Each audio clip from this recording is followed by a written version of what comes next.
아이 컨택트라는 그 TV 프로그램이 있었죠. 한 2년 정도? 2년 정도 이렇게 방영된 것 같은데 보셨나요? 저는 그 중에서 한 대여섯 개 정도 본 것 같아요.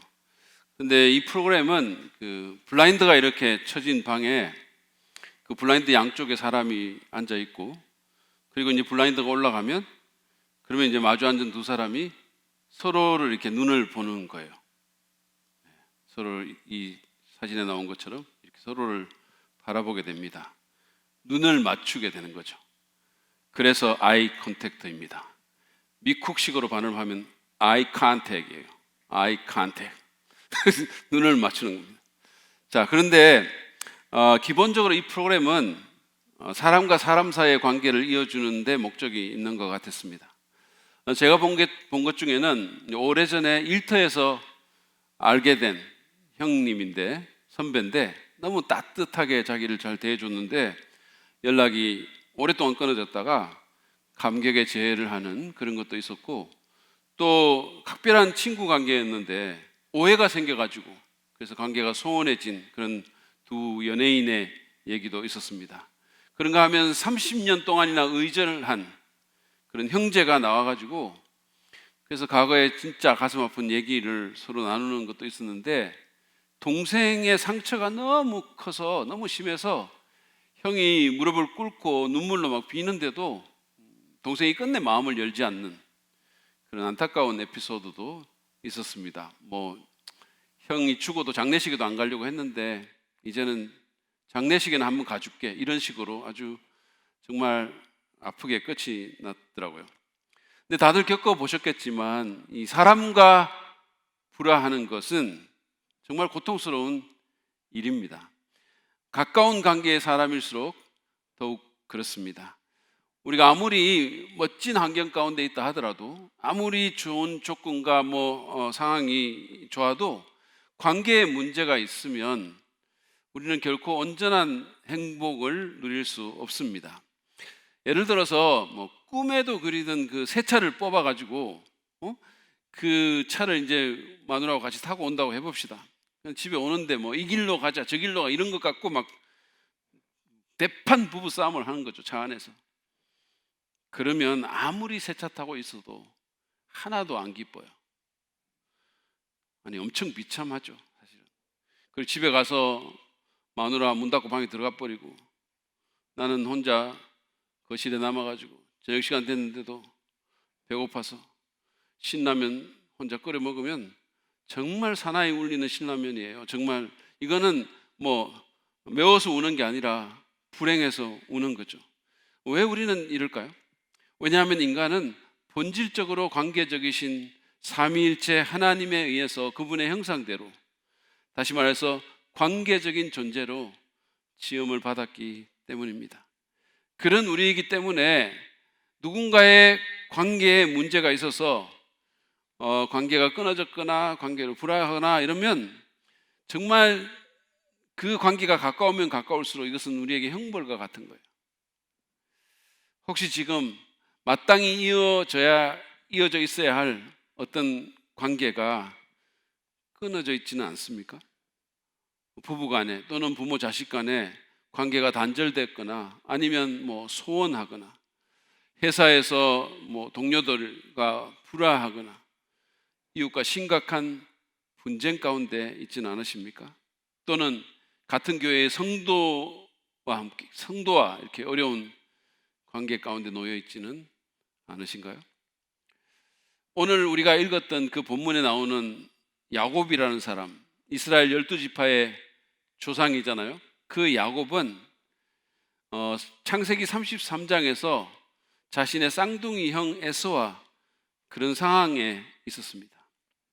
그는 형을 코너로 몰고 형을 속여서 장자권을 빼앗았고 형의 아버지인 이삭에게 장자의 축복을 받았습니다.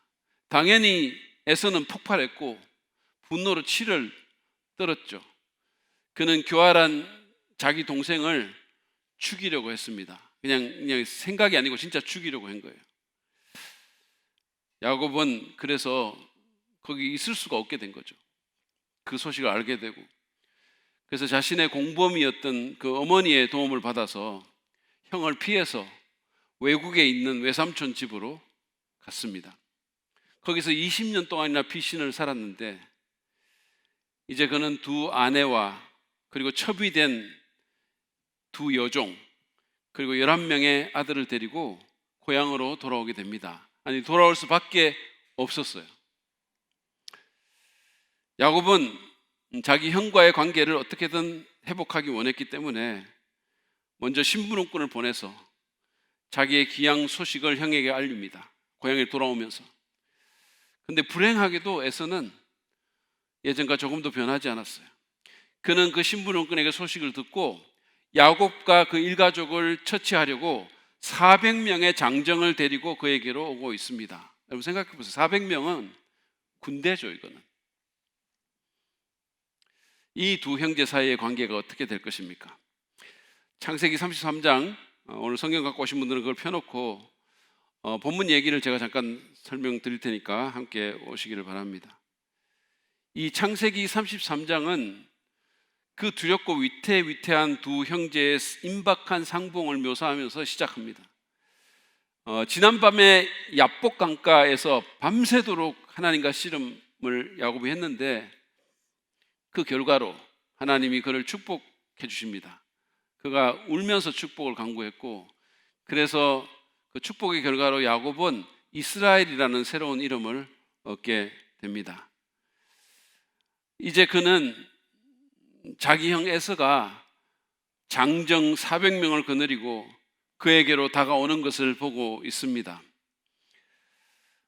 그 마음이 어땠을까요? 지난밤에 그 치열한 싸움으로, 씨름으로 엉덩이 뼈가 위골된 야곱은 절뚝거리면서 자기의 아이들을 레아와 라헬과 그 두 여종에게, 그 소생에 따라서 맡깁니다. 그는 자기가 사랑하는 것의 역순으로 가족들을 배열을 했어요. 두 여종과 그 자녀들을 맨 앞에 세우고, 그 다음에 레아와 그 자녀들, 그리고 맨 마지막에 라헬과 그 아들을, 자기가 가장 사랑했던 라헬과 그 아들을 세웠습니다. 이렇게 한 이유는 굳이 제가 설명하지 않아도 여러분 너무 잘 아실 겁니다. 저 같아도 이런 상황에서 우리 플리피를 맨 앞에 세우지는 않습니다. 누구를 맨 앞에 세울지는 묻지 마시기를 바랍니다. 그 다음에 야곱은 놀라운 일을 해요. 그건 뭐냐면 그렇게 해놓고 자기가 맨 앞쪽으로 나갑니다. 여러분, 이것은 야곱이라는 사람의 성품을 생각해 볼 때 놀라운 변화예요. 야곱은 어디서든 어떤 환경에서든 어떻게든 자기는 살아남는 사람이었어요. 예전 같았으면 아마 종들과 부인과 그 자녀들의 이렇게 치려고 이렇게 하는 틈을 타서 그냥 도망갔을 거예요. 어떻게든 살았을 겁니다. 그런데 야복강가에서 밤새도록 하나님과 씨름한 후 하나님의 축복을 받은 야곱은 이제 더 이상 그러지를 않습니다. 왜냐하면 하나님과의 싸움에서도 살아남은 그가 자기 형 에서와의 싸움, 그 갈등에서도 살아남을 줄을 믿었기 때문입니다. 하나님께서도 직접 말씀하셨어요. 창세기 32장 28절 말씀을 보십시오. 네가 하나님과도 겨루어 이겼고 사람과도 겨루어 이겼으니. 그가 얻은 이름은 이스라엘인데 그것은 하나님이 싸우신다라는 뜻입니다. 그런 이름을 얻은 야곱은 더 이상 예전처럼 형을 두려워하지 않고 형에게 나아갑니다. 지난 20년간의 타국 생활에서 그 모진 고난 가운데서 자기를 지켜주신, 그리고 무엇보다도 가장 필요한 순간에 그에게 나타나서 그에게로 오셔서 밤새도록 씨름하면서 새로운 이름을 주시고 그를 축복해 주신 하나님에 대한 믿음이 생겼기 때문일 것입니다. 야곱은 형에게 나아가면서 7번 땅에 엎드려서 절을 했습니다. 여러분, 이것을 한번 상상해 보세요. 7번 땅에 엎드려서 절을 합니다. 3절을 보시죠. 야곱은 맨 앞으로 나가서 형에게로 가까이 가면서 7번이나 땅에 엎드려 절을 하였다. 이 7이라는 숫자는 럭키 7이 아니에요. 행운의 숫자가 아닙니다. 그 문화권에서는 완전수였었어요. 이 말은 야곱이 형에게 자신이 할 수 있는 모든 예우를 다 갖추었다는 뜻이에요. 완전하게 했다는 겁니다. 이제 에서는 어떻게 할 것입니까? 달려와서 야곱의 멱살을 잡고 요절을 내며 400명의 장정들이 야곱의 가족들과 종들을 몰살할 것인가요? 그게 원래 시나리오였으면 분명합니다. 안 그랬으면 이 사람들을 데리고 올 이유가 없는 거죠. 그 군대를. 근데 여러분, 믿기 어려운 일이 일어났습니다. 에서가 달려와서 야곱을 공격하는 대신에 오히려 그를 끌어안았습니다. 4절 말씀을 보시죠. 그러자 에서가 달려와서 그를 끌어안았다. 에서는 두 팔을 벌려 야곱의 목을 끌어안고서 입을 맞추고 둘은 함께 울었다. 어떤 경위인지는 모르지만 에서의 생각이 변한 것입니다. 지난 20년 동안 계속해서 죽이려고 했던 그 동생이 마침내 자기 눈앞에 나타났는데, 자신의 장자의 축복을 싸그리 앗아간 그 교활하고 야비한 인간이 자기 눈앞에 있는데 갑자기 생각이 바뀌었죠. 무언가가 이 극적인 순간에 에서의 마음을 바꾸게 한 것입니다. 돌아온 탕자를 맞은 그 아버지처럼 에서는 두 팔을 벌려서 야곱을 끌어안고서 입을 맞췄습니다. 그것은 그가 야곱을 완전히 용서했다는 의미였습니다. 아무런 악감정도 품고 있지 않다는 뜻입니다. 두 쌍둥이 형제의 눈에서 뜨거운 눈물이 흘렀습니다.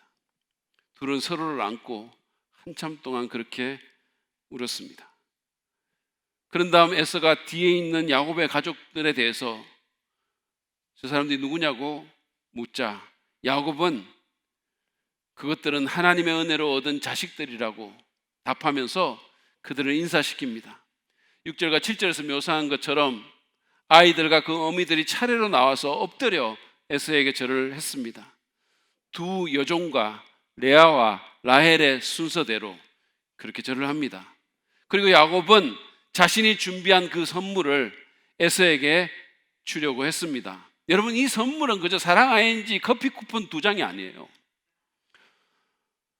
32장 14절부터 15절에 보면 선물의 목록이 있는데 한번 보십시오. 암염소 200마리와 순염소 20마리, 암양 200마리와 순양 20마리, 젖을 빨리는 낙타 30마리와 거기에 딸린 새끼들, 암소 40마리와 항소 10마리, 암낙이 20마리와 새끼 낙이 10마리였다. 짐승이 종류대로 무려 550마리 플러스예요. 마리당 평균 100만 원만 잡아도 5억 5천만 원이에요. 만약에 그보다 더 나갈 가능성이 굉장히 높은데 200만 원 잡으면 10억이 넘는 거예요. 조금도 놀라지 않으시네요? 여러분의 그 흔들리지 않은 평안함, 정말 그 평정심은 정말 은사입니다. 제가 볼 때는. 아무튼 자신도 재산이 많아서 필요 없다는 그런 형에게 야곱은 그 선물을 받아달라고 강청했습니다. 야곱의 입장에서 보면 이 선물은 과거 자신의 잘못에 대한 보상의 의미가 있는 거죠. 장자의 축복을 빼앗은 것은 되돌릴 수가 없지만 그 축복의 열매는 나눌 수가 있었던 것입니다. 그러면서 야곱은 형의 얼굴을 보는 것이 마치 하나님의 얼굴을 보는 것 같다고 고백합니다. 10절을 보십시오. 형님께서 저를 좋게 보시면, 저를 받아주시면, 저를 용서해 주시면 제가 드리는 이 선물을 받아주십시오. 형님께서 저를 이렇게 너그럽게 맞아주시니 형님의 얼굴을 뵙는 것이 하나님의 얼굴을 뵙는 듯 합니다. 이 말은 지난밤에 하나님을 대면하여 보았던 그 사건과 직접적으로 관계가 있습니다. 야곱은 자신을 용서하는 그 형의 얼굴에서 지난밤 자신을 은혜롭게 대해 주셨던, 자신을 죽이지 않고 살려주시고 오히려 새로운 이름을 주시고 새로운 정체성을 주시고 자기를 축복해 주신 그 하나님의 모습을 자기를 용서하는 형의 얼굴에서 본 것입니다. 야곱은 다시 한번 그 선물을 간곡히 권했고 에서는 그 선물을 받았습니다. 야곱은 그제야 형이 자신을 완전히 용서했음을 확신하게 되었습니다. 에서는 이제 야곱을 데리고 자신의 거주지인 세일로 가려고 했습니다. 그러나 야곱은 아이들과 가축들 핑계를 대면서 형을 먼저 보냈어요. 먼저 가시라고. 야곱이 천천히 세일로 가겠다고 말한 것은 갈 생각이 없으면서 핑계를 댄 것일 수도 있고, 아니면 언젠가는 가겠지만 지금은 때가 아니라는, 그렇게 생각했을 수도 있습니다. 사실 야곱은 이때 솔직하게 형에게 내가 베델로 가서 이루어야 할 소원이 있으니 그쪽으로 먼저 가야 한다고 솔직하게 말할 수 있었어요. 그러나 그는 그렇게 하지 않았고 교묘한 방법으로 또 상황을 빠져나왔습니다. 제가 이 말씀을 보면서 사람의 어떤 면은 정말 안 바뀌는 게 있다, 이런 생각이 들었어요. 그 어떻게 보면 타고난 그 교묘함, 교활함, 빠져나오려는 어떤 그런 마음 같은 것이 진짜 잘 안 바뀌는구나, 이런 생각도 들었어요. 어쨌든 야곱은 세일로 안 가기로 결정했어요. 적어도 그 순간에는. 근데 그것은 제가 볼 때는 정말 지혜로운 결정입니다. 왜냐하면 그에게는 하나님에 대한 자신의 서원을 이루어야 될 책임이 있었는데, 세일로 가서 하나님에 대한 믿음이 없는 그 에스라는 형과 함께 동거하는 것은 이 일의 방해가 될 수 있었기 때문입니다. 여러분, 케이스 바이 케이스이겠지만 화해했다고 해서 반드시 그 사람과 같이 살거나 그 사람과 같이 일해야 할 필요는 없습니다. 야곱은 대신에 숫곳으로 가서 장막을 치고 가축들의 우리를 지었습니다. 거기서 그는 정말로 간만에 휴식을 취했을 것입니다. 지난 20년간의 타향살이 가운데 그는 쉼없이 일을 했습니다. 목자로서 정말로 열심히 일을 했어요. 비가 오나 눈이 오나 그냥 추위로 살이 일 듯 해도 그는 쉬지 않고 일했다고 본인 스스로 그렇게 말했어요. 거기다가 외삼촌 그 라반 있잖아요. 정말 장난이 아닌 야곱을 뛰어넘는 그 교활함, 사기꾼의 은사가 있는 그 라반과의 갈등, 그리고 형 에스와의 갈등 관계가 그의 마음에 끊임없는 스트레스를 주었을 것입니다. 근데 이제 하나님의 은혜로 그는 형과 화해하고 고향 땅으로 무사히 돌아왔습니다. 참으로 오랜만에 그 모든 짐을 내려놓고 쉼을 누리지 않았을까요? 야곱은 20년 동안이나 못된 고용주 아래에서 정말 쉼없이 일하고 어떻게 보면 학대를 당하고 그리고 이제 겨우 쉼을 갖습니다. 그래서 그는 그곳 이름을 은신처라는 뜻의 숫곳으로 지었습니다. 이어서 야곱은 세겜성에 이르렀고 그곳에서 하나님께 예배를 드립니다. 20절이에요. 야곱은 거기에서 제단을 쌓고 그 이름을 엘 엘로헤 이스라엘이라고 하였다. 신실하신 하나님께서 그를 보호하시고 무사히 고향 땅에 돌아오게 하셨을 뿐만 아니라 그 어렵던 형과 관계를 회복하게 하셨습니다. 그래서 그는 하나님께 감사와 찬양의 제단을 쌓았던 것입니다. 그는 제단을 쌓고 그 이름을 엘 엘로헤 이스라엘이라고 지었는데 그 뜻은 이스라엘의 하나님은 엘이시다, 또는 이스라엘의 하나님은 신중의 신이시다, 그런 의미입니다. 야곱은 그렇게 하나님을 높였습니다. 여러분, 예배는 우리에게 회복의 은혜를 베푸신, 또는 관계 회복의 은혜를 베푸신 하나님께 우리가 해야 될 마땅한 반응이요 적절한 반응입니다. 이것이 오늘 우리의 얘기인데요, 이 얘기를 통해서 끊어진 관계를 다시 잇는 문제에 대해서 하나님이 우리에게 가르쳐 주시는 교훈이 무엇일까요? 첫 번째는 우리가 관계 회복이 하나님께서 베푸시는 은혜의 사역임을 인식해야 한다고 오늘 본문은 우리에게 가르쳐 줍니다. 관계의 회복은 하나님이 베푸시는 은혜의 사역이고 그분이 주시는 은혜의 선물이에요. 오늘 본문에서 두 사람이 화해하게 된 것은 무엇보다도 하나님의 작품입니다. 동생에게 장자권과 그 축복을 빼앗겨서 그를 죽이려고 여러분 이를 갈던 에서가, 그리고 20년이 지난 후에 장정 400명을 데리고 동생을 치려고 왔던, 사실은 온 가족을 몰살시키려고 했던 그 에서가 야곱을 보고는 달려와서 그를 안고 입을 맞추며 그를 용서했던 것은 하나님께서 그의 마음을 극적으로 변화시킨 것 외에는 설명이 안 되는 거예요. 그러면 어떤 일로 하나님의 그 역사가 이루어졌을까요? 오늘 본문에는 사실 안 나오는데 야곱은 자기 형 에서가 부하 400명을 데리고 자기에게로 오고 있다는 그 심부름꾼의 말을 듣고 너무나 두렵고 불안해서 하나님께 이렇게 기도합니다. 창세기 32장 9절부터 12절 말씀이에요.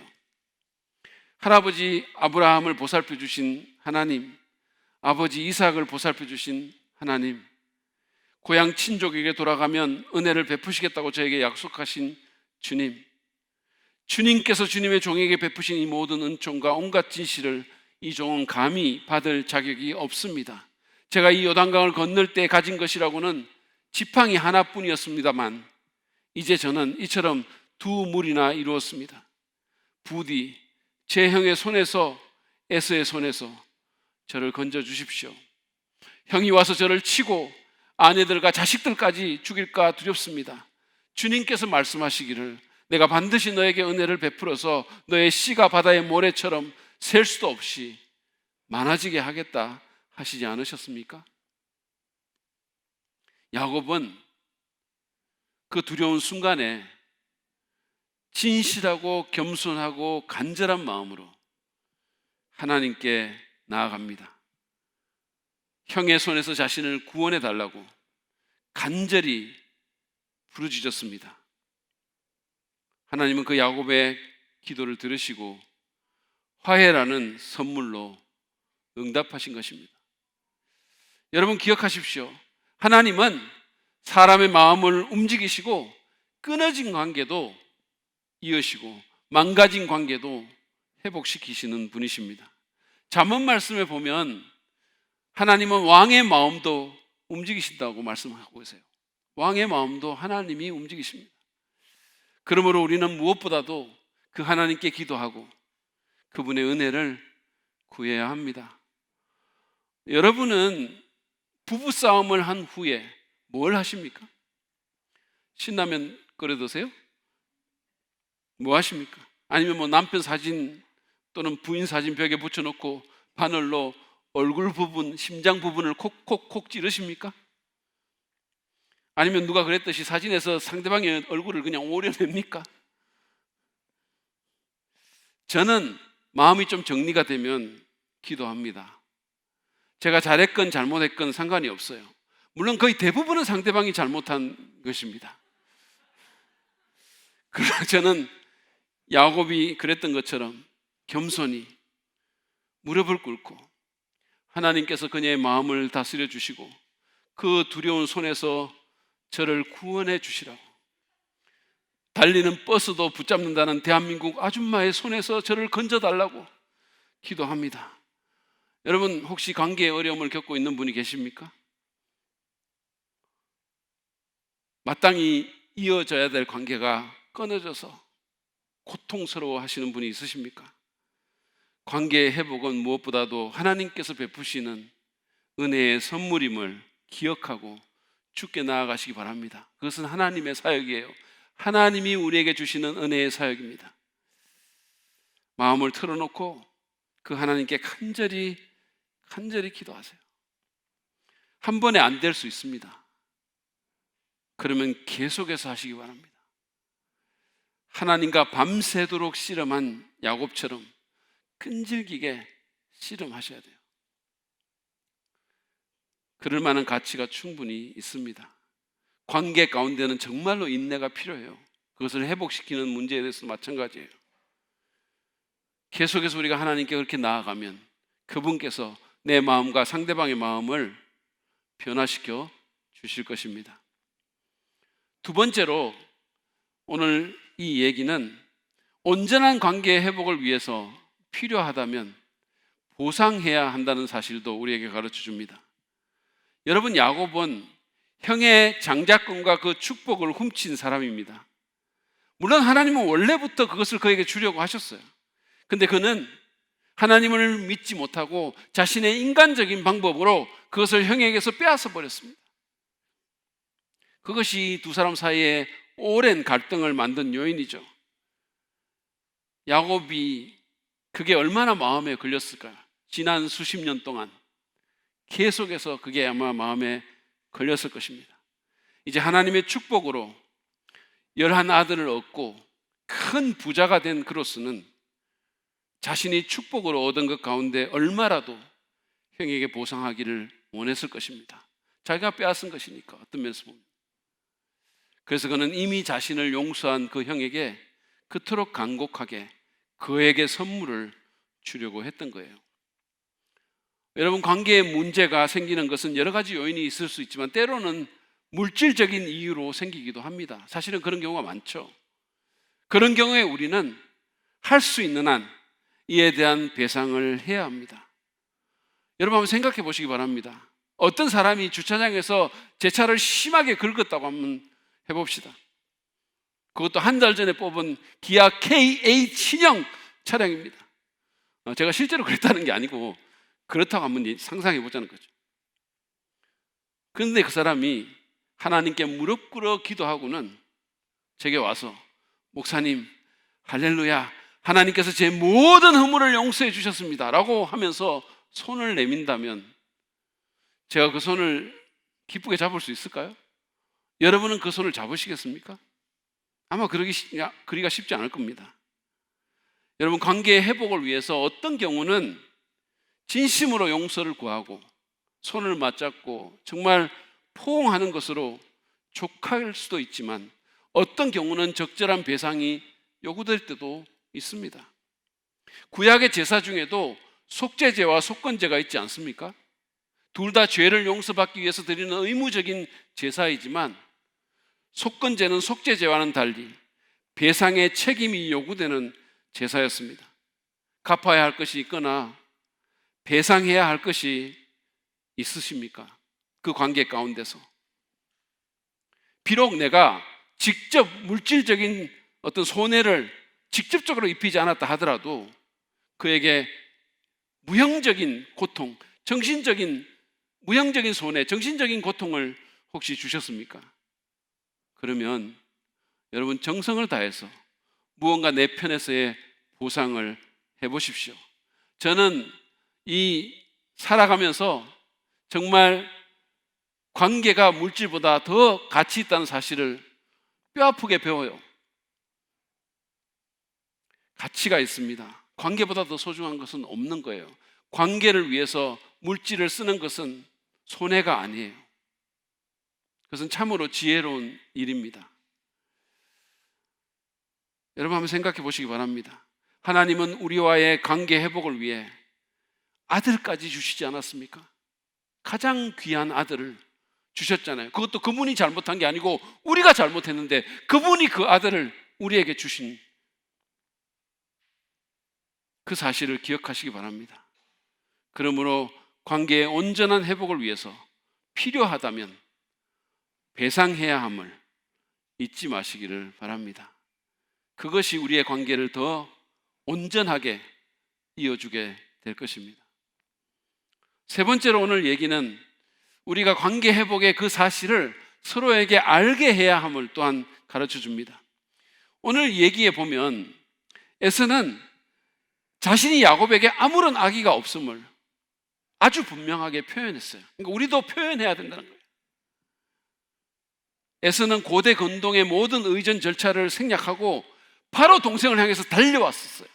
사실은 이 경우에는 에서가 연장자고 에서가 사실은 피해를 입은 쪽이기 때문에 그는 그럴 이유가 없는 거예요. 특별히 고대 건동에서는. 근데 그 모든 의전 절차를 완전히 무시하고 동생에게로 뛰어왔어요. 그리고 두 팔을 벌려서 야곱의 목을 끌어안고 입을 맞췄어요. 그리고 둘은 그런 상태로 함께 울었습니다. 사실은 그 정도로도 충분한 것 같은데 야곱은 좀 더 확실한 것을 원했습니다.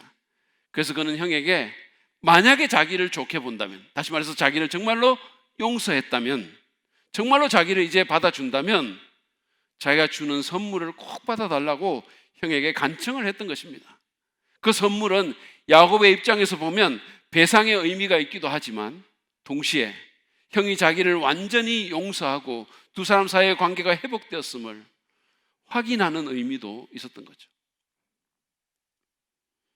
우리가 회복된 관계의 기쁨을 정말로 누리고 서로를 죄책감이나 두려움 등의 족쇄에서 정말 자유롭게 해주기를 원한다면 우리는 서로에게 내가 당신을 용서했고 우리 관계는 회복되었다는 사실을 분명하게 알게 해줄 필요가 있습니다.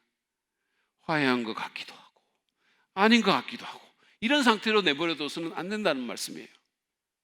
저는 언젠가 제 제자가 쓴 사랑보다 위대한 것이라는 제목의 에세이를 읽은 적이 있습니다. 그는 그 글에서 사랑은 분명 위대한 것이지만 그러나 그보다 더 위대한 게 있는데 그것은 바로 사랑을 표현하는 것이라고 했습니다.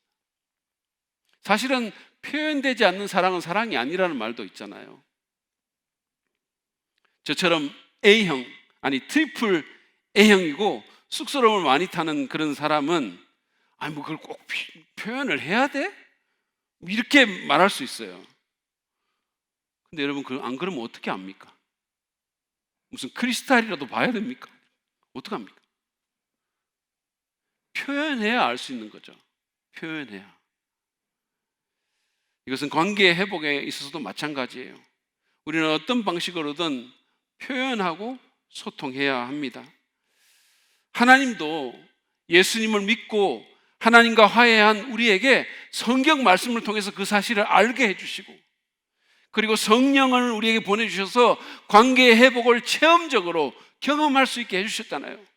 이제는 내가 더 이상 너와는 원수가 아니야. 이제 너는 내 아들이야. 알게 해주셨잖아요. 어떻게 보면 한 것 같고 또 어떻게 보면 안 한 것 같은 그런 상태로 남겨놓지 마시기를 바랍니다. 여러분 부부 싸움 끝에 화해를 하셨다면 한번 피식 웃고 그냥 가지 마세요.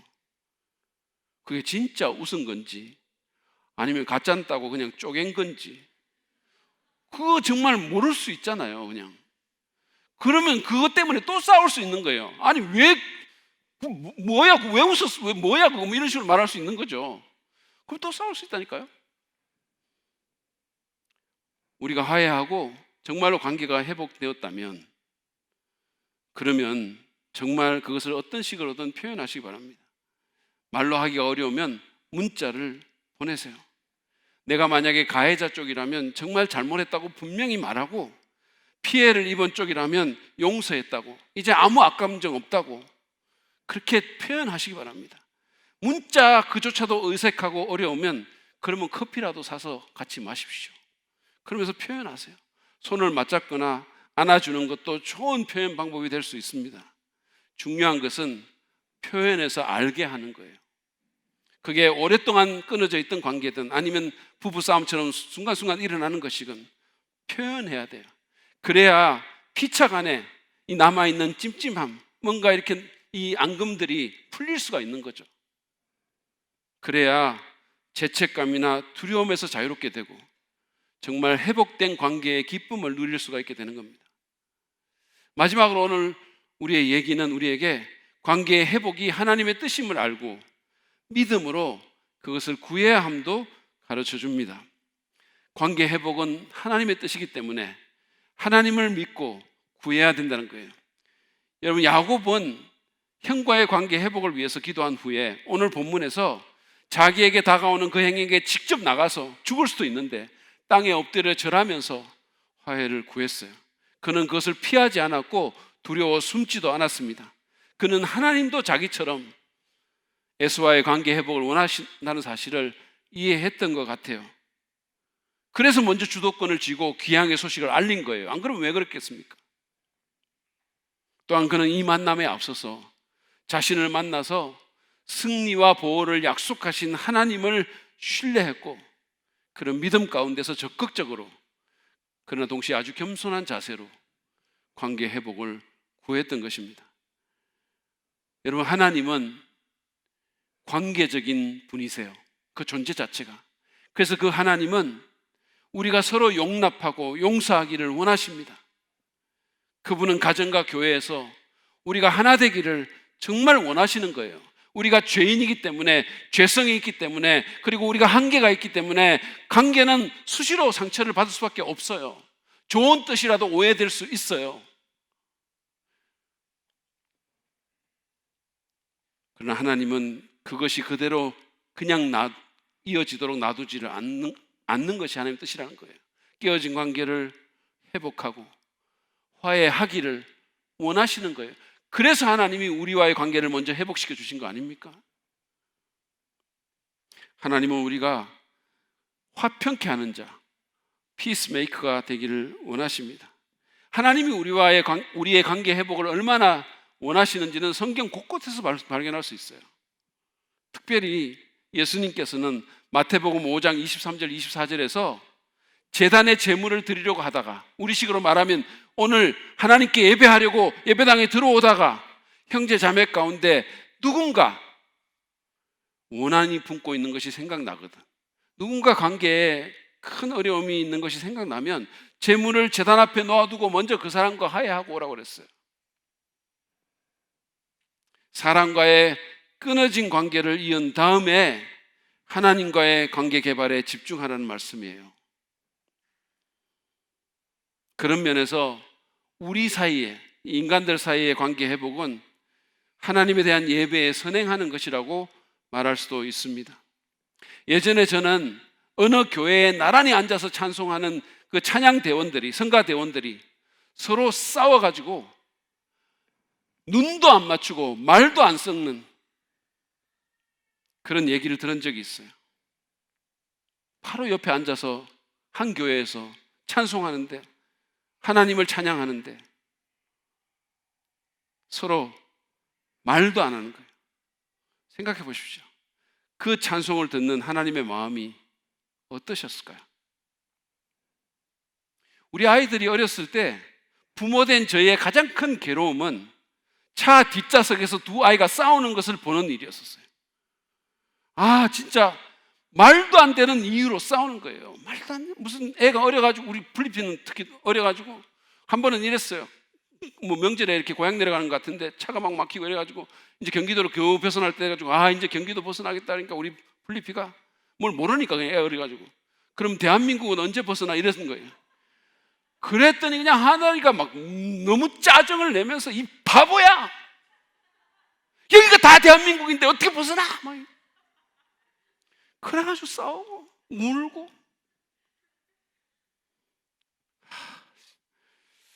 제가 어느 고속도로 갓길을 이렇게 가는데, 고속도로 가는데 갓길에 주차된 그 차량 뒤에 형제로 보이는 두 남자아이가 손을 들고 꿇어앉아 있는 것을 봤어요.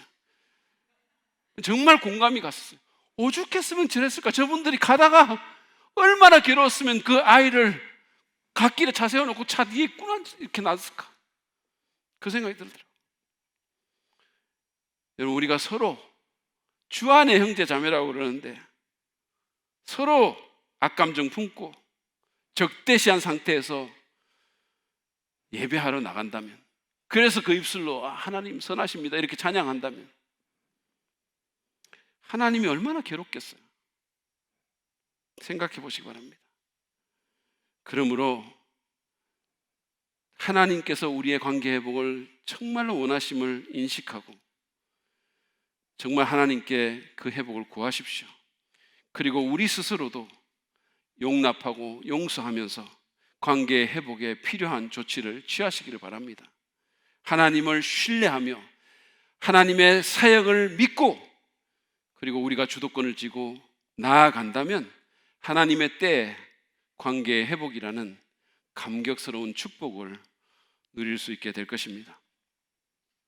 우리는 오늘 관계 회복을 위해서 그것이 하나님께서 베푸시는 은혜의 사역임을 이해해야 하며, 필요할 경우 적절한 보상을 해야 할 뿐 아니라 관계 회복의 사실을 서로에게 알게 하고 그 회복이 하나님의 뜻임을 알고 믿음으로 관계의 회복을 추구해야 함을 배웠습니다. 여러분은 어떠세요? 여러분은 관계의 회복이 필요하지 않으십니까? 끊어진 관계를 이어야 할 상황 가운데 있지 않으십니까?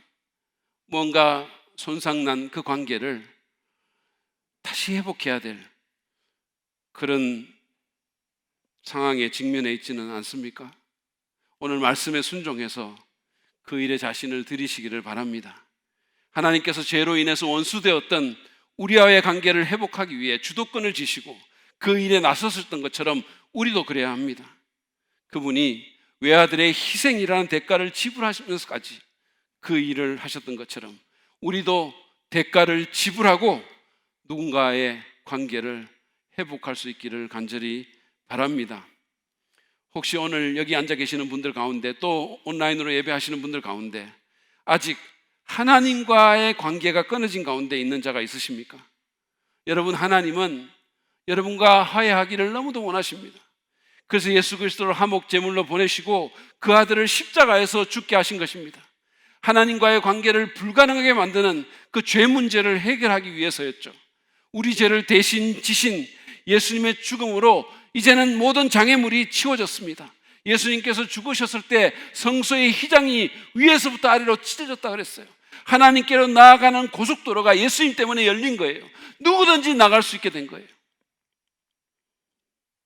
누구든지 예수님을 믿기만 하면 모든 죄를 용서받고 하나님과의 관계가 온전히 회복될 수 있습니다.